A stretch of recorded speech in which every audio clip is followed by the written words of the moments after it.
Salam sejahtera untuk kita semua.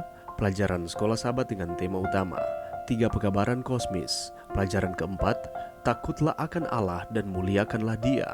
Sahabat petang, ayat hafalan yang penting di sini ialah ketekunan orang-orang kudus yang menuruti perintah Allah dan iman kepada Yesus. Wahyu 14 ayat 12. Penulis Denmark Soren Kierkegaard menceritakan sebuah perumpamaan tentang akhir zaman. Seperti ini. Kebakaran terjadi di belakang panggung di sebuah teater besar. Seorang badut yang menjadi bagian dari pertunjukan keluar untuk memperingatkan penonton. Keluar, tempat ini sedang terbakar. Penonton mengira itu hanya lelucon besar, bagian dari pertunjukan. Itu saja, dan hanya bertepuk tangan. Dia mengulangi peringatan itu, keluar, keluar. Tetapi makin tegas dia memperingatkan, semakin kuat mereka bertepuk tangan. Bagi Kierkegaard, begitulah dunia akan berakhir, yaitu tepuk tangan dari mereka yang percaya bahwa itu lelucon. Akhir dunia dan peristiwa-peristiwa menjelang itu seperti yang kita tahu adalah bukan lelucon. Dunia sedang menghadapi krisis paling serius sejak air bah. Faktanya, Petrus sendiri menggunakan kisah air bah sebagai simbol akhir zaman, memperingatkan bahwa sama seperti dunia zaman dahulu yang binasa oleh air, demikianlah pada akhir zaman, langit akan lenyap dengan gemuruh yang dahsyat dan unsur-unsur dunia akan hangus dalam nyala api. 2 Petrus 3 ayat 10. Setelah diperingatkan tentang apa yang akan datang, kita sekarang perlu bersiap sebaik mungkin untuk itu juga. Adapun pokok pelajaran yang akan kita pelajari sepanjang minggu ini, ketika banyak orang Kristen mempertimbangkan penghakiman, mereka cenderung dipenuhi rasa takut. Mereka melihat Allah di ruang pengadilan surganya, duduk sebagai hakim tertinggi alam semesta, sedang mengadili perbuatan baik mereka terhadap perbuatan buruk mereka. Mereka memiliki dugaan yang samar-samar bahwa jika perbuatan baik mereka lebih berat daripada perbuatan buruk mereka akan selamat. Sekiranya perbuatan buruk mereka lebih berat daripada perbuatan baik mereka akan hilang. Dalam pelajaran pekan ini, kita akan menemukan bahwa sudut pandang mengenai penghakiman ini bukan hanya keliru, namun juga salah satu dari penipuan iblis untuk membelokkan tabiat Allah. Iblis sedang menggambarkan Allah sebagai hakim yang penuh dendam, seperti raja zalim yang penuh angkara murka, yang ingin menghukum ciptaannya atas setiap dosa yang telah mereka lakukan. Pendalaman Sekolah Sahabat kita pekan ini mengungkapkan Allah pengasih yang tak berkesudahan, yang melakukan segala sesuatu yang dapat Dia lakukan untuk menyelamatkan kita. Dia menginginkan kita ke surga lebih daripada apa yang kita inginkan untuk ke sana. Penghakiman membuktikan realitas ilahi bahwa surga telah mengerjakan segala sesuatu yang dapat dilakukan untuk menyelamatkan semua manusia. Jika kita hilang, itu karena kita secara terus-menerus menolak tuntunan dari kasih ilahi. Dalam penghakiman, perbuatan baik kita penting karena itu mengungkapkan respons kita kepada kasih Allah yang tak bersyarat dan tak henti-hentinya sebagaimana dinyatakan dalam Kristus di salib. Perbuatan baik kita menyaksikan fakta bahwa iman kita kepada Yesus itu murni.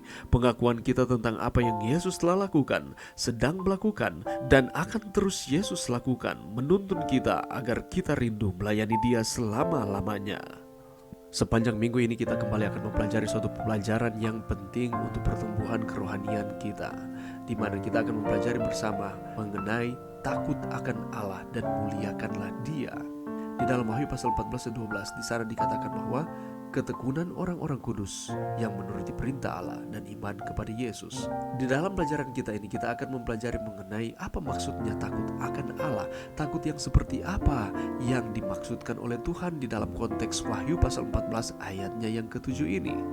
Bagaimanakah kita dapat menjelaskan kepada orang lain dengan cara yang positif mengapa kita harus takut akan Allah dan itu merupakan sesuatu yang baik untuk pertumbuhan iman kita?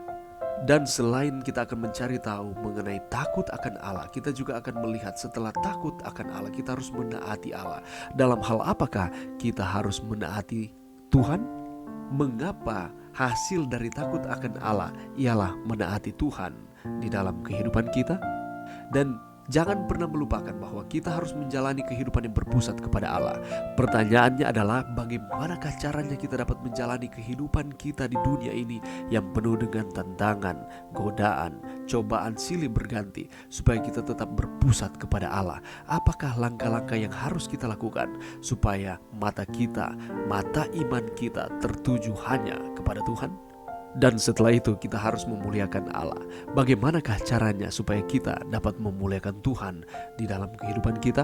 Setelah kita menghadapi tantangan kehidupan silih berganti, bagaimanakah sikap kita untuk kita tetap dapat memuliakan Tuhan walaupun di tengah-tengah masalah kehidupan kita?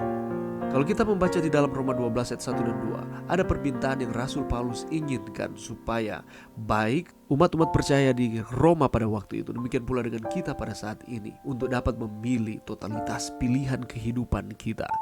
Bagaimana caranya supaya kita dapat memilih secara total pilihan hidup kita? Dan pada akhirnya kita akan melihat di dalam pelajaran kita ini sepanjang minggu ini, ada pemenang di dalam kitab Wahyu. Siapakah pemenang tersebut? Apa kriteria sehingga dapat disebutkan sebagai pemenang di dalam kitab Wahyu? Dan apakah yang harus kita lakukan sebagai umat-umat yang rindu untuk masuk ke dalam kerajaan surga ketika Tuhan datang kembali, supaya kita dapat menjadi pemenang? Untuk mendapatkan jawaban dari pertanyaan-pertanyaan ini, mari kita meluangkan waktu kita walaupun hanya sejenak sepanjang minggu ini. Di tengah-tengah kesibukan kita, apa saja yang kita lakukan, mari kita menyisihkan waktu hanya sesaat saja untuk mempelajari akan firman Tuhan lewat pelajaran sekolah sahabat ini, sehingga kita akan terus dikuatkan, iman kita akan terus ditumbuhkan, kita akan terus setia kepada Tuhan. Mari berdoa. Terima kasih Tuhan atas firman-Mu pada saat ini, dan bantu kami Tuhan untuk dengan tekun mempelajari pelajaran sekolah sahabat, pelajaran yang keempat sepanjang minggu ini, sehingga kami akan terus dikuatkan, kami akan terus setia kepada Tuhan. Ini doa kami Tuhan, di dalam nama Yesus. Amin.